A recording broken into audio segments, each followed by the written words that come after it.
పార్టీతోనే సామాజిక న్యాయం సాధ్యమవుతుందని టీపీసీసీ ఉపాధ్యక్షుడు కొండేటి మల్లయ్య తెలిపారు. అధిష్టాన నిర్ణయానికి కట్టుబడి ఉంటానని చెప్పారు. టీపీసీసీ ఉపాధ్యక్షుడిగా ఎన్నికైన సందర్భంగా మొదటిసారి నల్గొండ జిల్లా కేంద్రంలోని ఆయన నివాసంలో బుధవారం ఏర్పాటు చేసిన మీడియా సమావేశంలో మాట్లాడారు. గత కొన్నేండ్లుగా తాను పార్టీకి పనిచేస్తున్న కృషిని దృష్టిలో పెట్టుకుని టీపీసీసీ ఉపాధ్యక్షుడిగా నియమించినందుకు సీఎం రేవంత్ రెడ్డికి, సీనియర్ నేత జానారెడ్డికి, మంత్రులు కోమటిరెడ్డి వెంకటరెడ్డి, ఉత్తమ్ కుమార్ రెడ్డి, టీపీసీసీ ప్రెసిడెంట్ మహేష్ కుమార్ గౌడ్కు, ఎంపీ రఘువీర్ రెడ్డికి కృతజ్ఞతలు తెలిపారు. గత 25 ఏళ్ల నుంచి కాంగ్రెస్ అధిష్టానం ఏ పదవి ఇచ్చినా, ఏ కార్యక్రమం అప్పజెప్పినా నిబద్ధతతో పనిచేశానని, గత 10 ఏళ్ల బీఆర్ఎస్ పార్టీ పాలనలో పేద, మధ్యతరగతి, ఎస్సీ, ఎస్టీ ప్రజల సమస్యల పరిష్కారానికి కృషి చేశానని చెప్పారు. గత ప్రభుత్వంలో సంక్షేమ పథకాల్లో పేదలకు లబ్ధి చేకూరలేదని, అలా అమలు కాని ఎన్నో పథకాలు సీఎం రేవంత్ రెడ్డి ప్రజాప్రభుత్వంలో అమలు చేస్తోందని అన్నారు. మంత్రి పదవులతో పాటు పార్టీ పదవులు కేటాయించడంలో పార్టీ సామాజిక న్యాయం పాటించిందని అన్నారు. 30 ఏండ్ల నుంచి పోరాడుతున్న ఎస్సీ వర్గీకరణను పూర్తి చేశారని, బీసీ కులగణన చేపట్టారని అన్నారు. ఇందిరమ్మ ఇండ్లు, సన్నబియ్యం, మహాలక్ష్మి పథకం, గ్యాస్ సబ్సిడీ, రైతు రుణమాఫీ వంటి అనేక పథకాలు పేద ప్రజలను దృష్టిలో పెట్టుకుని అమలు చేస్తుందని చెప్పారు. ఎస్సీ, బీసీ, ఎస్టీ వర్గాలకు ఎమ్మెల్యే, ఎమ్మెల్సీ, కార్పొరేషన్ పదవులు, మంత్రి పదవుల్లోనూ సామాజిక న్యాయం పాటిస్తుందని అన్నారు.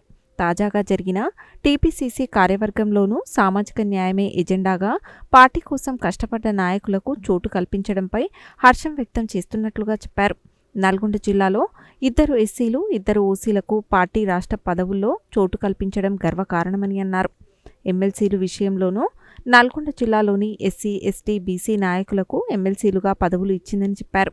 పార్టీ గెలుపు కోసం పనిచేస్తున్న కార్యకర్తలను పార్టీ హైకమాండ్ గుర్తిస్తుందని, వచ్చే స్థానిక సంస్థల ఎన్నికల్లో పార్టీ గెలుపునకు ప్రతి కార్యకర్త కష్టపడి గెలుపే లక్ష్యంగా పనిచేయడానికి సిద్ధంగా ఉన్నారని అన్నారు.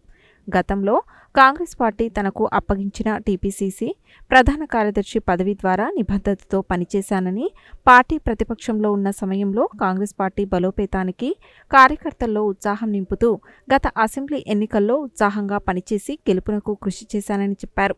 ఈ కార్యక్రమంలో ఉమ్మడి జిల్లాలోని కాంగ్రెస్ పార్టీ సీనియర్ నాయకులు, మహిళా నాయకులు, విద్యార్థి నాయకులు, యూత్ కాంగ్రెస్ నాయకులు, దళిత ఎంఆర్పీఎస్ నాయకులు వచ్చి ఆయనను గజమాలతో ఘనంగా సన్మానించి పుష్పగుచ్చం అందించి శుభాకాంక్షలు తెలిపారు. సామాజిక న్యాయం కాంగ్రెస్ పార్టీతోనే సాధ్యం.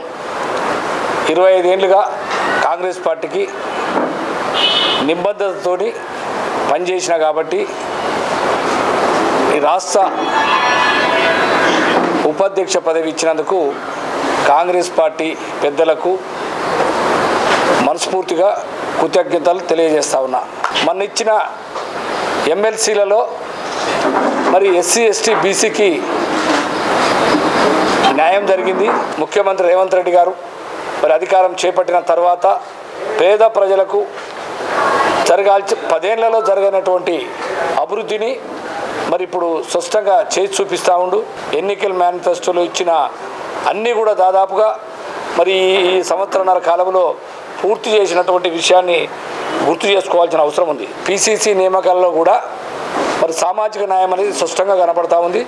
ఎస్సీ, ఎస్టీలకు, బీసీలకు 67% నీకు ఇచ్చిన బాడీలో ఉన్నది.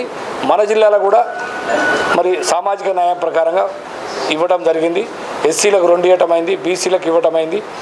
ఎస్సీలు, ఓసీలకు అందరికీ కూడా సామాజిక న్యాయం పాటిస్తూ అందరికి కూడా న్యాయం జరిగే విధంగా మరి జరిగిన విషయాన్ని మీరు గుర్తు చేసుకోవాల్సిన అవసరం ఉంది. 10 ఏళ్లలో ఎన్నో కష్టాలు వచ్చి పార్టీకి పనిచేసి పార్టీ అధికారంలో తెచ్చిన కార్యకర్తలందరినీ కూడా కాంగ్రెస్ పార్టీ తప్పకుండా గుర్తించి వాళ్ళ తగిన విధంగా తప్పకుండా వాళ్ళకు పదవులు ఇచ్చే విధంగా కాంగ్రెస్ పార్టీ అధిష్టానం చేస్తుందని నేను భావిస్తూ ఉన్నాను. నాకు గత 2 పర్యాయాలు కూడా పీసీసీ జనరల్ సెక్రటరీగా పనిచేసినాను. మరి ఇప్పుడు కూడా పార్టీ నాకు అది గుర్తించి ఉపాధ్యక్షునిగా ఇచ్చినందుకు పార్టీ అధిష్టానం ఏ పని చెప్పినా గతంలో చేసిన దానికంటే ఇంకా కూడా ఎక్కువ ప్రజలకు పోయి పార్టీ బలోపేతానికి నా వంతు కృషి చేస్తానని చెప్పి ఈ సందర్భంగా తెలియజేస్తా ఉన్నా. టీఆర్ఎస్ ప్రభుత్వంలో జరగనటువంటి ఇందిరమ్మ ఇండ్లు కూడా ఒక ఎస్సీలకు 6 లక్షలు, బీసీలకు 5 లక్షలతోటి ఇందిరమ్మ ఇండ్లు కూడా ఈ రాష్ట్రంలో స్టార్ట్ చేయడం జరిగింది. ఇంకా ప్రధానంగా 10 ఏళ్ల నుంచి ఒక్క రేషన్ కార్డు కూడా మరి ఆ ప్రభుత్వం వల్ల ఒక్క రేషన్ కార్డు కూడా ఇవ్వలేదు. మరి ఇప్పుడు ఊరికి అర్హత ఉన్న వాళ్ళందరూ కూడా రేషన్ కార్డు ఇవ్వడం జరిగింది. మరి రేషన్ కార్డులు, మరి ఇందిరమ్మ ఇండ్లు, సన్న బియ్యం, సబ్సిడీ, గ్యాస్ కనెక్షన్స్, ఉచిత కరెంటు 2 యూనిట్ల వరకు, లేదా ఉచిత బస్సుతో పాటు వాళ్ళకు కావాల్సిన రుణ సదుపాయాలు కూడా మరి ఈ ప్రభుత్వం చేస్తూ ఉంది. కావాలని ఈ ప్రభుత్వాన్ని బదనాం చేసేందుకు మాట్లాడుతున్నారు తప్ప 16 నెలల్లో 10 ఏళ్ళ చేయని కార్యక్రమాలు కూడా ఈ 16 నెలల్లో చేసి చూపిస్తున్న విషయాన్ని గుర్తించి మరి ఈ రేపు జరిగే స్థానిక సంస్థల ఎలక్షన్లు కూడా ఈ ప్రజలంతా ఇవన్నీ గమనించి ఈ కాంగ్రెస్ పార్టీకి పట్టం కట్టాలని చెప్పి ఈ సందర్భంలో మీ ద్వారా నేను విజ్ఞప్తి చేస్తా ఉన్నాను.